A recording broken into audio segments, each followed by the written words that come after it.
વચનામૃત ગઢડા પ્રથમ પ્રકરણનું 14મું. અંત્ય યા મતિ સા ગતિનું. તારીખ 3/12/1819 શુક્રવાર. સંક્ષિપ્ત સાર. પહેલો, વાસનાવાળા ત્યાગી કરતાં આજ્ઞાએ કરીને સંસારમાં રહેલો સ્વધર્મ નિષ્ઠ ગ્રહસ્થ ઘણો શ્રેષ્ઠ છે. બીજો, જેવી હમણાં મતિ છે એવી જ અંતકાળે ગતિ થાય છે. ત્રીજો, ભગવાનના દાસના લક્ષણ બતાવ્યા છે: આત્મનિષ્ઠા, સ્વામીના ભોગની અનિચ્છા અને અનુવૃત્તિ. સ્વામિનારાયણ હરે, સ્વામિનારાયણ હરે. સંવત 1876 માક્ષરવદી બીજને દિવસ સ્વામી શ્રી સહજાનંદજી મહારાજ શ્રી ગઢડા મધ્ય દાદા ખાચરના દરબારમાં શ્રી વાસુદેવ નારાયણના મંદિર આગળ લીમડાના વૃક્ષે હેઠે ઢોલિયા ઉપર દક્ષિણાદે મુખારવિંદે વિરાજમાન હતા અને માથે ધોળી પાગ બાંધી હતી અને ધોળો ખેસ પહેર્યો હતો અને ધોળી ચાદર ઓઢી હતી અને પીળા પુષ્પના તોરા પાગમાં વિરાજમાન હતા અને 2 કાન ઉપર પીળા પુષ્પના ગુચ્છ વિરાજમાન હતા અને તે ગુચ્છની ઉપર ગુલાબના પુષ્પ વિરાજમાન હતા અને કંઠને વિશે પીળા પુષ્પના હાર વિરાજમાન હતા અને જમણા હાથમાં ધોળું જે શેવતીનું પુષ્પ તેને ફેરવતા હતા અને પોતાના મુખારવિંદની આગળ મુનિ તથા દેશ દેશના હરિભક્તની સભા ભરાઈને બેઠી હતી. પછી શ્રીજી મહારાજે મુનિ પ્રત્યે પ્રશ્ન પૂછ્યો છે: એક હરિજન છે તે સંસારને તજીને નિશરો છે અને અતિ તીવ્ર વૈરાગ્યવાળો તો નથી અને દેહ કરીને તો વર્તમાન યથાર્થ પાળે છે અને મનમાં થોડી થોડી સંસારની વાસના રહી છે, તેને વિચારે કરીને ખોટી કરી નાખે છે.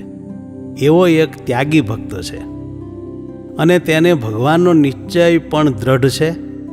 અને વળી બીજો ગ્રહસ્થ ભક્ત છે, તેને પણ ભગવાનનો નિશ્ચય દ્રઢ છે અને આજ્ઞાએ કરીને ઘરમાં રહ્યો છે અને સંસાર થકી ઉદાસ છે અને જેટલી ત્યાગીને જગતમાં વાસના છે તેટલી તે ગૃહસ્થને પણ વાસના છે. એ 2 જે ભગવાનના ભક્ત, તેમાં કોણ શ્રેષ્ઠ છે?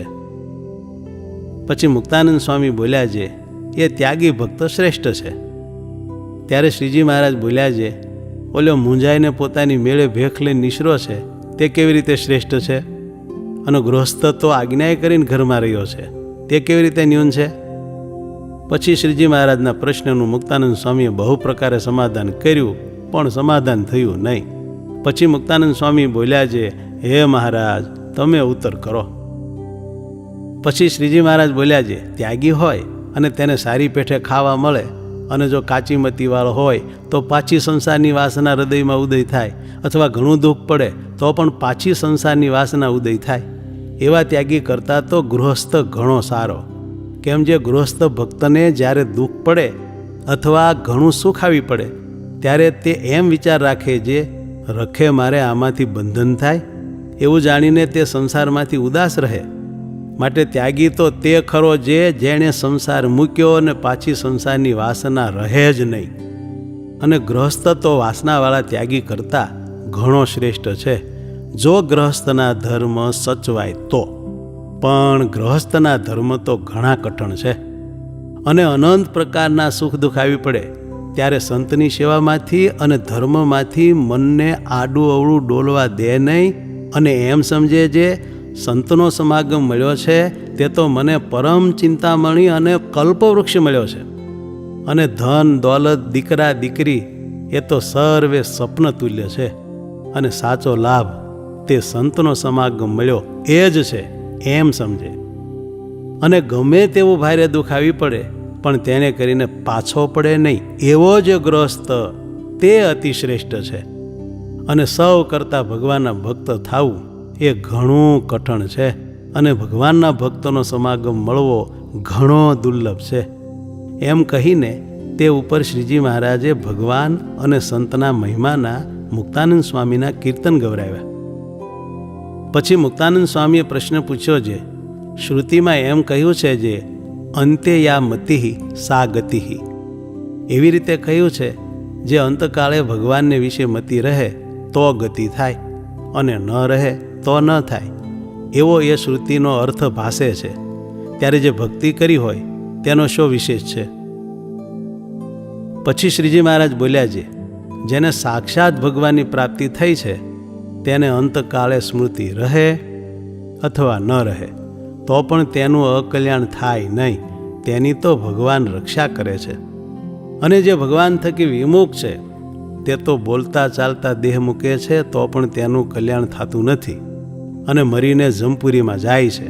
અને કેટલાક પાપી કસાય હોય તે બોલતા ચાલતા દેહ મૂકે છે અને ભગવાનનો ભક્ત હોય અને તેનો અકાળ મૃત્યુ થયો, તે માટે શું તેનું અકલ્યાણ થશે? અને તે પાપીનું શું કલ્યાણ થશે? નહીં જ થાય. ત્યારે એ શ્રુતિનો અર્થ એમ કરવો જોઈએ, જેવી હમણાં એને મતિ છે તેવી અંતકાળે ગતિ થાય છે.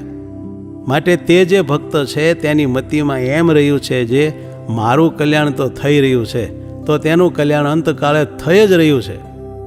અને જેને સંતની પ્રાપ્તિ નથી થઈ અને ભગવાનના સ્વરૂપની પણ પ્રાપ્તિ નથી થઈ, તેની મતિમાં તો એમ વર્તે છે જે હું અજ્ઞાની છું અને મારું કલ્યાણ નહીં થાય. તો જેવી એની મતિ છે તેવી એની અંતકાળે ગતિ થાય છે. અને જે ભગવાનના દાસ થયા છે તેને તો કાંઈ કરવું રહ્યું નથી. એના દર્શને કરીને તો બીજા જીવનું કલ્યાણ થાય છે. તો એનું કલ્યાણ થાય એમાં શું કહેવું? પણ ભગવાનનું દાસપણું આવવું તે ઘણું કઠણ છે. કેમ? જે ભગવાનના દાસ હોય તેના તો એ લક્ષણ છે જે દેહને મિથ્યા જાણે અને પોતાના આત્માને સત્ય જાણે અને પોતાના જે સ્વામી તેને ભોગવાના જે પદાર્થ તેને પોતે ભોગવવાને અર્થે ઈચ્છે જ નહીં અને પોતાના સ્વામીનું ગમતું મૂકીને બીજું આચરણ કરે જ નહીં, એવો હોય તે હરિનો દાસ કહેવાય. અને જે હરિનો દાસ હોય ને દેહ રૂપે વર્તે તે તો પ્રાકૃત ભગત કહેવાય. ઇતિ વચનામૃતમ ગઢડા પ્રથમ પ્રકરણનું 14મું વચનામૃત થયું.